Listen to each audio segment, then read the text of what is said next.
तो दोस्तों आज की इस वीडियो में हम लोग कुछ स्टूडेंट्स की दोबारा क्वेरीज आई हैं क्लास 12th को लेके उन्हें डिस्कस करने वाले हैं। यानी कि दो क्लास 12th के स्टूडेंट्स हैं, जिसमें से एक ने तो ये पूछा है कि सर मैं क्लास 12th में इस बार दे रहा हूँ, तो एक महीना आपको पता है कि निकल चुका है, यानी कि जुलाई का महीना हो चुका है पूरा। तो आप मुझे कुछ टिप्स दे दीजिए जिसकी मदद से मैं फाइनल एग्ज़ाम से पहले अच्छी तरीके से प्रिपेयर हो जाऊँ फिज़िक्स के अंदर, क्योंकि मेरी फ़िज़िक्स थोड़ी सी वीक है।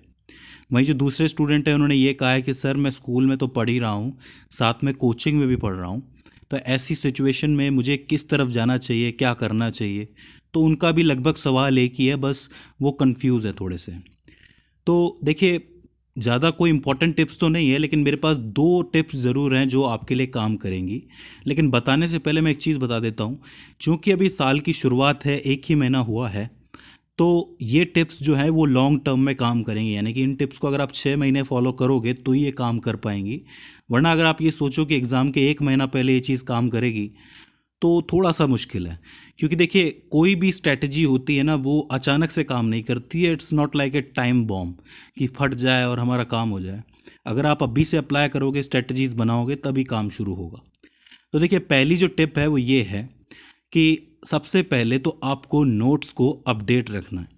यानी कि आप कहीं पे भी पढ़ रहे हो, स्कूल में पढ़ रहे हो या कोचिंग में पढ़ रहे हो, मेरा मानना है ज़्यादातर बच्चे स्कूल टीचर की ही मानते हैं, तो ऐसी सिचुएशन में आपको नोट्स को अपडेट रखना है। यानी कि आज का जो नोट्स है वो आज ही आप उसे पूरा कीजिए।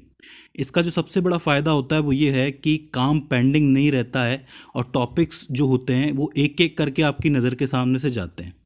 वरना होगा ये कि आप आधा साल निकलने के बाद जब नोट्स बनाने जाओगे तो कुछ टॉपिक्स जो है ना वो बहुत फास्टली जाएंगे। यानी कि आप काम तो कर लोगे, नोट्स तो बना लोगे, बट उस चीज़ का ध्यान नहीं दे पाओगे कि आप एग्जैक्टली क्या लिख रहे हो। अब आज एक टॉपिक कराया तो आप उस टॉपिक को आज लिखने जाओगे तो आप कम से कम उससे रिलेट तो कर पाओगे, क्योंकि आज ही आपने उसको पढ़ा है, राइट। तो अब सवाल ये उठता है कि मैं किसके नोट्स को प्रिपेयर करूं, यानी कि स्कूल वाले टीचर के करूं कि कोचिंग वाले टीचर के करूं। तो ऐसे में मेरी सलाह ये है कि आप उनके नोट्स को बनाइए जिनकी बात आपको समझ में आती है।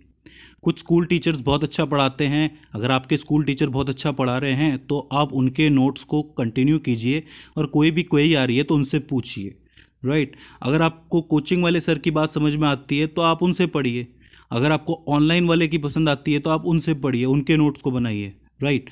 तो ऐसी सिचुएशन में क्या है कि कन्फ्यूज़न नहीं होगा, क्योंकि एक तो सबके नोट्स आप प्रिपेयर कर नहीं पाओगे, एक ही चीज़ को 3-3 बार लिखने का मतलब नहीं है 2-2 बार, राइट। तो आप ये समझ के चलिए कि एक जो आपको अच्छा पढ़ा रहे हैं उनके तो नोट्स बन रहे हैं, और दूसरे वाले जो हैं वो आपके लिए एक बेनिफिट की तरह है कि हाँ, अगर कोई डाउट अगर वहाँ समझ में नहीं आ रहा तो यहाँ पूछ लिया, राइट। कन्फ्यूज़न नहीं रखनी है किसी भी चीज़ की, ठीक है। तो इस तरीके से नोट्स की बात हो जाती है। अब जो दूसरी टिप है वो ये है कि अक्सर ऐसा देखा जाता है कि जो चैप्टर्स हैं उसके अंदर फॉर्मूलाज बहुत ज़्यादा होते हैं। फॉर एग्जांपल, अगर आप शुरुआत के 5 चैप्टर्स पढ़ोगे तो उसमें पहला चैप्टर इलेक्ट्रोस्टैटिक्स का है, दूसरा पोटेंशियल का है, तीसरा मूविंग इलेक्ट्रिसिटी है, और चौथा और पांचवा मैग्नेटिज्म की तरफ जाता है, राइट।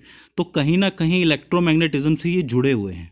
पहले चार्ज स्टैटिक रहता है, उसके बाद हम उसका पोटेंशियल देखते हैं, तीसरे चैप्टर में वो मूव करने लगता है, चौथे चैप्टर में हमें पता चलता है कि मूविंग चार्ज के साथ मैग्नेटिक फील्ड बन रही है, और पांचवें चैप्टर में हम मैग्नेटिक फील्ड की जितनी भी प्रॉपर्टीज़ है उन्हें पढ़ते हैं। तो ये जुड़ी हुई चीज़ है, ठीक है।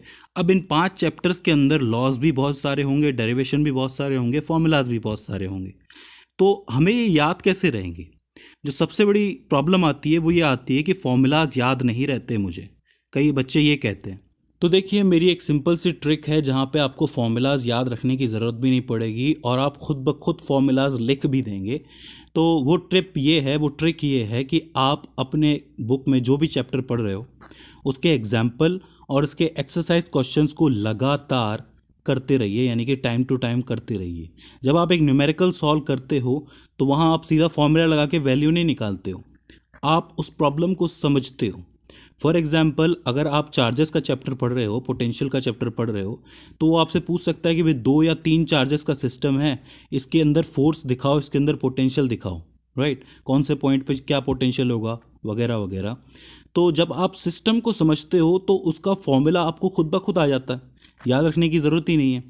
अब देखिए बल्क में एक साथ न्यूमेरिकल नहीं किए जा सकते कि आप ये कहो कि आज मैं 100 न्यूमेरिकल कर लूँगा, ऐसा नहीं हो सकता। यहाँ आप बेसिकली एक टॉपिक पढ़ते हो, मान लो कि डायपोल मोमेंट पढ़ा है आपने, तो डायपोल मोमेंट से रिलेटेड कोई न्यूमेरिकल है, तुरंत एग्जाम्पल सामने दिए होते हैं, 2-4 क्वेश्चन आपको एक्सरसाइज बुक में भी मिल जाएंगे, ठीक है, एक्सरसाइजेज में मिल जाएंगे, तो उन्हें आप सॉल्व करोगे तो क्या होगा कि आपको डायपोल मोमेंट के फॉर्मूला को याद रखने की ज़रूरत ही नहीं पड़ेगी, क्योंकि आपने उसके सिस्टम की प्रॉब्लम्स को सॉल्व किया है। तो ऐसे में बड़ा इजी हो जाएगा फॉर्मूलाज याद रखना। वरना होगा ये कि जैसे आप पार्ट 2 की फिज़िक्स में जाओगे तो वहाँ पे रे ऑप्टिक्स भी है, वेव ऑप्टिक्स भी है, और इसके अंदर बहुत ज़्यादा फॉर्मूलाज हैं, मैं आपको बता दूँ, राइट। सारे के सारे आप शायद याद ना रख पाओ, लेकिन अगर आपको सारे कॉन्सेप्ट पता है तो आपको पता चल जाएगा कि भाई जो आपकी वक्रता त्रिज्या होती है, यानी कि जो रेडियस होती है कर्वेचर की, और जो फोकल लेंथ होती है, उन दोनों के अंदर क्या रिलेशन। तो आई होप आपको समझ में आ गई होंगी कि 2 टिप्स क्या हैं।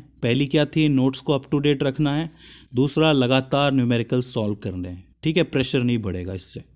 तो फ्रेंड्स ये हो जाती है 2 टिप्स। फिर मैं बता रहा हूँ कि ये चीज़ें लॉन्ग टर्म में काम करेंगी, यानी कि अगर आप 6 महीने या कम से कम 4 महीने भी इसको ठीक से फॉलो करते हो, मतलब चैप्टर बाय चैप्टर करते हो, तो आप ये देखोगे कि आपको उन चैप्टर्स में कोई तकलीफ नहीं आएगी जिनके नोट्स आपने टाइम टू टाइम बनाए, जिनके न्यूमेरिकल्स आप साथ के साथ करते हुए चले हैं। सो फ्रेंड्स आई होप ये टिप्स आपके लिए हेल्पफुल साबित रहें। इसके बाद भी आपको और कोई क्वेरी आती है तो आप इस वीडियो के कमेंट सेक्शन में पूछ सकते हो, या फिर ऊपर ये इंस्टाग्राम हैंडल दे रखा है, यहाँ पे मैसेज कर सकते हो। सो फ्रेंड्स आज की इस वीडियो के अंदर बस इतना ही। See you in the next one.